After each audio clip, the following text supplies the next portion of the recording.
Hello students, welcome to Adi Pathshala. Today we are going to discuss RHS theorem in the ninth part of your triangle chapter. ठीक है, अब ध्यान से इसको देखिएगा. ये जो थ्योरम है ये भी बिल्कुल ट्रिपल एस थ्योरम की तरह से थोड़ी सी अलग है, थोड़ी सी हार्ड है. इसमें भी बिना एंगल के यूज़ किए हम इसे प्रूफ नहीं कर सकते. ठीक है, और वो एंगल हमें अलग से लेना होगा. देखिए, सबसे पहले समझना है कि RHS थ्योरम क्या है. ये थ्योरम ऐसा कहती है कि अगर कोई भी दो ट्रायंगल दिए हुए हैं, ठीक है, जिनमें एक 90 RHS मतलब right angled triangle, hypotenuse and side. RHS means right angle triangle, hypotenuse and side. अगर ये तीनों करस्पॉन्डिंगली किसी भी किसी भी दूसरे ट्रायंगल के साथ इक्वेटेड हैं मतलब इक्वल हैं आपस में, तो दोनों ट्रायंगल आपस में कॉन्ग्रुएंट होंगे. अब इसे कैसे प्रूफ करोगे? देखो, तरीका थोड़ा सा लेंदी है इस बार. ठीक है, अब जैसे यहाँ पर दिया हुआ है कि ये AC हाइपोटेनियस DF के इक्वल है, BC इक्वल है EF के, और एंगल B और एंगल E आपस में इक्वल है. ये जो ट्रिपल लाइन्स है यहाँ पे, ये नीचे कंस्ट्रक्शन किया उसके लिए. ठीक है, तो आप ये देखो कि पहले गिवन क्या है और प्रूफ क्या करना है. गिवन चीज़ें बता दी गई हैं, प्रूफ करना है कि ट्रायंगल ABC ट्रायंगल DEF के कॉन्ग्रुएंट है. तो हम क्या करेंगे, इस तरह के केसेस में हमें कंस्ट्रक्शन करना होता है. ठीक है, देखिए, अब यहाँ ये जो दोनों केस अगर आप ध्यान से देखो, यहाँ पे दो साइड दी गई हैं, एक एंगल दिया है, बट वो एंगल इंक्लूडेड नहीं है. ठीक है, तो हम यहाँ पर ऐसे डायरेक्टली नहीं बोल सकते. हमें या तो ये एंगल या फिर ये वाला एंगल आपस में सेम कराना, AD को इक्वल करा दें या B और F को इक्वल करा दें, सॉरी C और F को इक्वल करा दें. ठीक है, तो B और C तो आपस में इक्वल ही हैं. इस केस में हम क्या करेंगे, हम यहाँ पर इसका एक रेप्लिका जनरेट करेंगे. ठीक है, DE को बढ़ाएंगे, उस पॉइंट को KABC कुछ भी जो भी एज्यूम करना है, N मान लेंगे या K मान लेंगे, उसको दोनों को मिलाएंगे. उस कंस्ट्रक्शन का यूज़ करना होगा हमें. ठीक है, तब जा कर के उस कंस्ट्रक्शन के यूज़ से इस ट्रायंगल को और वो नीचे की रेप्लिका को दोनों को कॉन्ग्रुएंट प्रूफ कराएंगे. फिर CPCT अप्लाई करके और कुछ और रूल्स अप्लाई करके हम A और D को सेम करेंगे.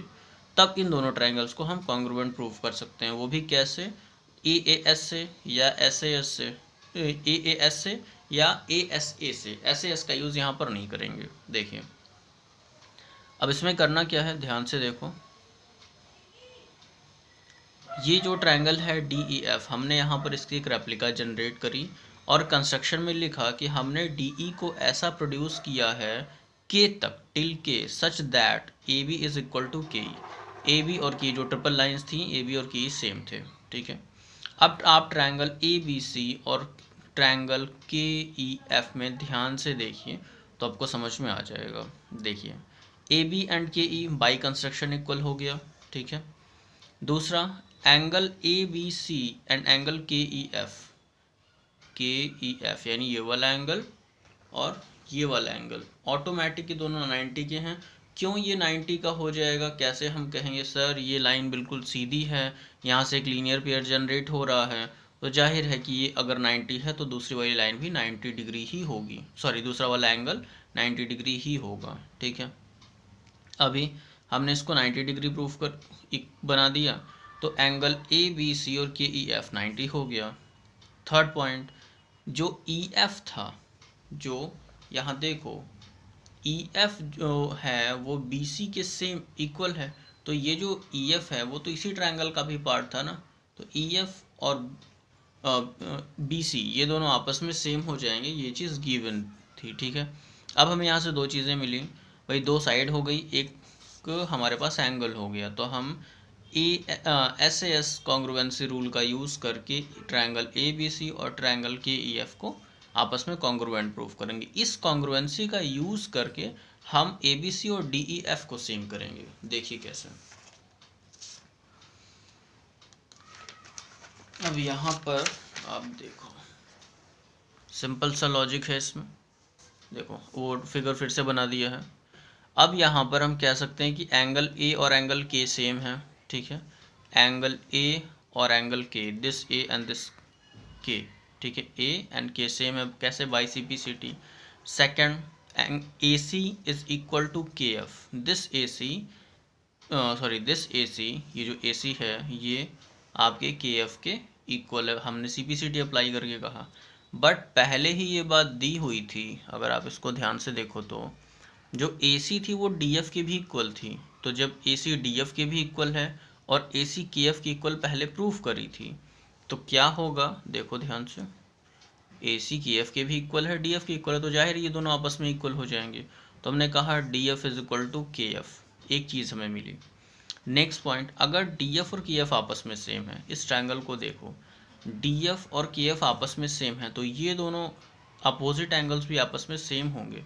क्यों सेम होंगे? क्योंकि हम जानते हैं कि किसी भी ट्रायंगल में अगर दो अपोजिट साइड्स इक्वल होती हैं तो उसके अपोजिट एंगल्स भी आपस में इक्वल होते हैं। तो उससे हमें एक नई चीज़ मिली कि एंगल D और एंगल K सेम है। बट जो पहले CPCT में प्रूफ किया था A और K, वैसे यहाँ पर D और K सेम है, ठीक है, D और K यहाँ पर सेम हो रहे हैं, तो हम कह सकते हैं कि एंगल A और एंगल D भी आपस में सेम होंगे। ठीक है, कैसे? From first. ये सारी चीज़ें थोड़ा सा लॉजिकली आपको दिखानी होंगी, आपके लिखने का तरीका सही होना चाहिए। ये अगर थ्योरम आ जाती है तो इसको प्रूव करने के लिए कई बार आपको प्रैक्टिस करना होगा, तब जाकर ये आपके समझ में आएगी। आगे बढ़ते हैं। अब हमें कुछ पॉइंट्स यहाँ पर मिले। अगर दोनों ट्रायंगल्स को ध्यान से देखो तो भाई ये वाली साइड के इक्वल है, मतलब हाइपोटेन्यूस सेम है, BC EF के सेम है, 90 दो एंगल मिल गए और एंगल A और D भी इक्वल हो गया। अब हमारे पास 4 पॉइंट्स हैं, इनमें से कोई भी 3 को आप इक्वल दिखा दोगे तो दोनों ट्रायंगल्स आपस में कॉन्ग्रुएंट हो जाएंगे। या तो आप इन दोनों को भी CPCT अप्लाई करके इक्वल कह सकते थे। आप यहाँ पर SAS का भी यूज़ कर सकते हो और AAS का भी यूज़ कर सकते हो और आप ASA का भी यूज़ कर सकते हो, ठीक है। बट हमने यहाँ पर AAS का यूज़ किया है, मतलब एंगल साइड, ठीक है। और ये बहुत इजी है, ठीक है। देखिए अब हम करेंगे triangle ABC। We are coming in triangle ABC and triangle DEF, ठीक है। आपने देखा angle A is equal to angle D, जो पहले ही प्रूफ हुआ था, जस्ट फ्रॉम फर्स्ट देखो दिख रहा है, ठीक है। दूसरा एंगल B और E सेम थे, जो गिवन था 90 डिग्री पहले से था। And BC is equal to EF, ये चीज़ भी हमें गिवन थी, इसने दी हुई थी। तो इन 3 चीज़ों से 2 एंगल और 1 साइड, ठीक है, by AAS rule triangle ABC is congruent to triangle DEF, ये प्रूफ हो गया, ठीक है।